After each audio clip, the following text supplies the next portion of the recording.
Kami bukan pembangun candi, kami hanya pengangkut batu. Kami angkatan yang mesti musnah, agar menjelma angkatan baru. Di atas pusara kami lebih sempurna. Sajak di atas adalah karya penyair Belanda Henriette Roland Holst, yang ditemukan di saku celana seorang pejuang Republik Indonesia yang gugur di pertempuran Lengkong. Untuk diketahui, pertempuran Lengkong meletus pada tanggal 25 Januari 1946 di daerah Lengkong, Tangerang. Saat itu, pemuda-pemuda Republik bertempur gagah berani melawan tentara Jepang. Sebanyak 33 pejuang gugur dalam pertempuran heroik itu.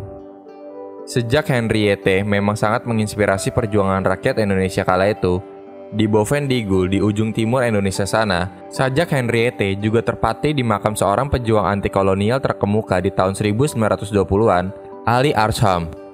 Di kalangan pejuang kemerdekaan, nama Henriette memang tidak asing lagi.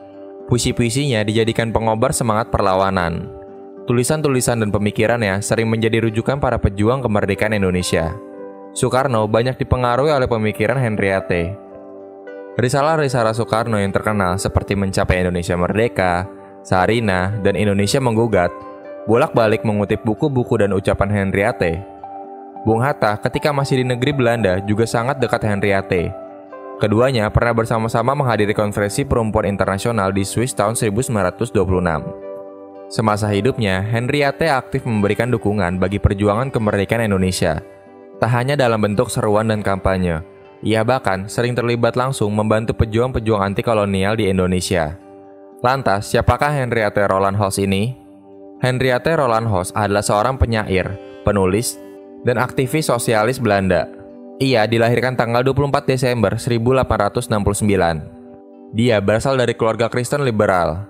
Keluarganya terbilang cukup makmur. Ayahnya, Theodore Willem van der Schalk, adalah seorang notaris terkenal.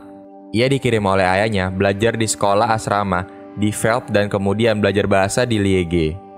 1889, Henriette kembali ke kampung halamannya di Noordwijk. Ia mengakui kesukaannya menulis puisi sudah muncul sejak kecil, namun makin bergairah saat beranjak dewasa. Ia menyebutnya dunia mimpi yang indah. Suatu hari, ia mengunjungi studio pelukis Belanda kelahiran Purworejo, Jan Trop. Ia terkesima dan menulis puisi. Trop kemudian membawa puisi karya Henriette ke penyair terkenal Belanda kala itu, Albert Verwey. Di tahun 1891, melalui Albert Verwey, Henriette bertemu dengan penyair sekaligus sosialis Herman Gorter. Di situ juga Henriette bertemu pelukis bernama Richard Nicholas Roland Holst. Henriette dan Richard kemudian menjalin hubungan. Tahun 1896, keduanya menikah. Bersama Richard, ia menulis buku berbahasa Inggris tentang Dante Gabriel Rossetti dan kelompok seniman bernama Preraplete. Saat itu juga Henriette juga sangat kagum dengan William Morris, seorang seniman Inggris yang berpendapat bahwa pembaruan artistik tidak mungkin tanpa pembaruan sosial dalam bentuk sosialistik. Di tahun itu juga, keduanya bergabung dengan Partai Buruh Sosial Demokratik Belanda. Herman Gorter yang sudah bergabung dengan SDAP lebih dulu, menganjurkan Henriette membaca Das Kapital karya Karl Marx. Gorter bilang, buku ini, Das Kapital, adalah kunci memahami masyarakat, dan tanpa memahami masyarakat, tidak mungkin bisa membuat puisi yang hebat. Henriette dan suaminya, Richard, kemudian menyelami Das Kapital.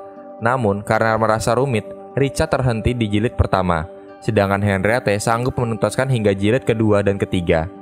Bahkan ia mulai menerapkan analis Marx dalam tulisan-tulisan dan buku-bukunya. Tahun 1900, Henriette menghadiri Kongres Sosialis Internasional di Paris, Prancis. Di sini, ia bertemu tokoh-tokoh sosialis terkemuka seperti Rosa Luxemburg, Karl Kautsky, Clara Zetkin, dan Jean Jaurès. Di pertemuan, Henriette menikmati perdebatan teoritik yang sangat menggairahkan. Sepulang dari pertemuan itu, Henriette makin bergairah. Selain propaganda politik dan puisi, ia mulai menularkan karya-karya besarnya seperti Kapital dan Tenaga Kerja di Belanda, dan Pemogokan Umum dan Sosial Demokrasi. Di saat bersamaan, di tubuh SDAP Belanda mulai muncul dua faksi di dalam partai, yakni sayap reformis dan sayap revolusioner. Henriette cenderung di sayap revolusioner, sedangkan suaminya menempatkan diri di sayap reformis. Perbedaan politik inilah yang memperuncing ketegangan dalam rumah tangganya. Tahun 1903, gelombang pasang revolusioner tiba di Belanda. Para pekerja kereta api Belanda mogok. Mereka menangkal pengulangan aksi serupa. pemerintah sayap kanan Belanda mengeluarkan UU larangan mogok. Henriette dan kaum sosialis melancarkan pemogokan umum untuk menghalau UU anti-demokrasi tersebut. Namun, perlawanan itu gagal. Pada tahun 1909, perpecahan SDAP tak terelakkan. Sayap kanan SDAP menendang sayap kiri dari partai. Sayap kiri ditendang keluar, ini kemudian membentuk SDP, Partai Sosial Demokrat. Waktu itu, Henriette cenderung bersimpati dengan sayap kiri. Namun, ia tidak mau berpisah dengan banyak kawannya di mayoritas SDAP. Namun, dalam perkembangannya, Henriette merasa dirinya sangat terisolasi dari SDAP. Akhirnya, setelah 2 tahun bertahan, ia menyatakan keluar dari SDAP. Tetapi, ia juga tidak bergabung dengan sayap kiri. Konon, Rosa Luxemburg tidak setuju dengan keputusan Henriette itu. Bagi Rosa, partai pekerja yang buruk masih lebih baik ketimbang tidak berpartai sama sekali. Di tengah kebekuan aktivis politiknya, Henriette memilih menulis. Waktu itu, ia sempat melahirkan beberapa karya, seperti The Woman in the Wood, drama Thomas, dan biografi Jacques Rousseau. Agustus 1914, Perang Dunia Kedua pecah. Gerakan anti-perang muncul di mana-mana. Dan seperti juga penyanyi Jerman Kate Kollwitz, Henriette terseret dalam gerakan anti-perang itu. Di tahun 1915, dia menjadi delegasi satu-satunya dari Belanda di konversi sosialis di Zemmerwald, Swiss, untuk menghentikan perang.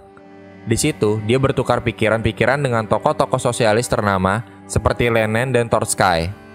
Pertemuan di Zemmerwald membangkitkan kembali gairah revolusioner Henriette.